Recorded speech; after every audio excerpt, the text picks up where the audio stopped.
Whoever Dirk's agent is, he couldn't have gotten a better gig for his client than the PS3 MotorStorm.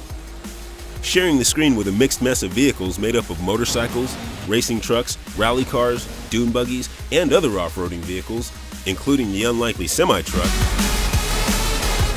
Dirk bathes in the limelight, leaping onto the screen for close-ups and contributing to spectacular slow-motion wrecks.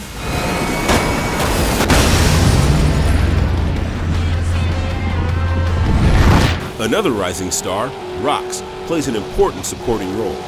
The on-screen chemistry between the two is great. So where does the player come in? You drive across the landscape and try not to smash yourself into flaming bits against the rugged track laid out before you. MotorStorm uses very advanced technology to create a very straightforward experience. Is this a worthwhile application of the PS3's power?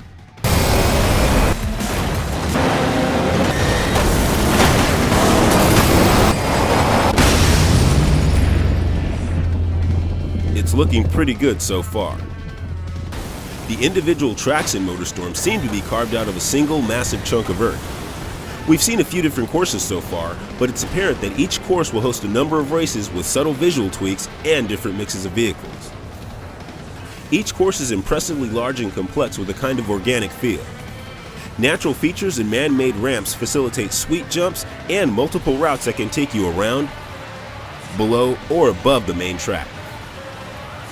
There are also plenty of trouble spots created by unfriendly geographical features.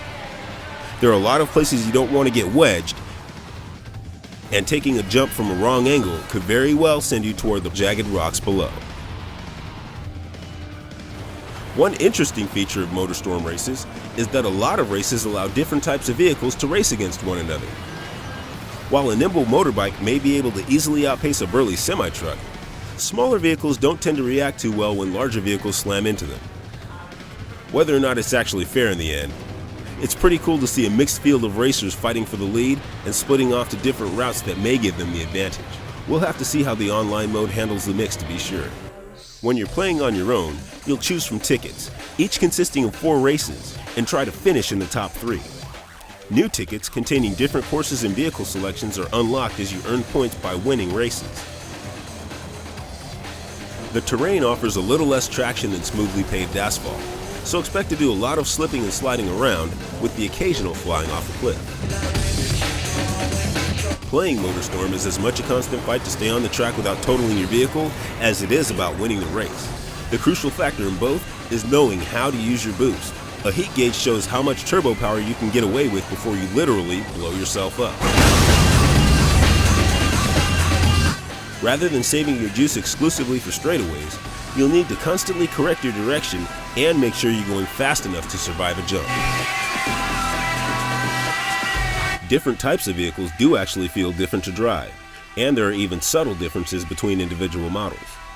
You can pick from a few different paint jobs too, so even if a race forces you to pick a vehicle class you're not comfortable with, you can at least exert a little control over what you're driving. MotorStorm bites off a huge muddy chunk of PS3 potential, and it doesn't look like it's going to be more than it can chew. The focus on dirty, craggy tracks and loose racing action gives the game a good bit of appeal. Gamers interested in playing in the mud should find it easy to look forward to checking out the online play and discovering the full muddy expanse of what the game has to offer.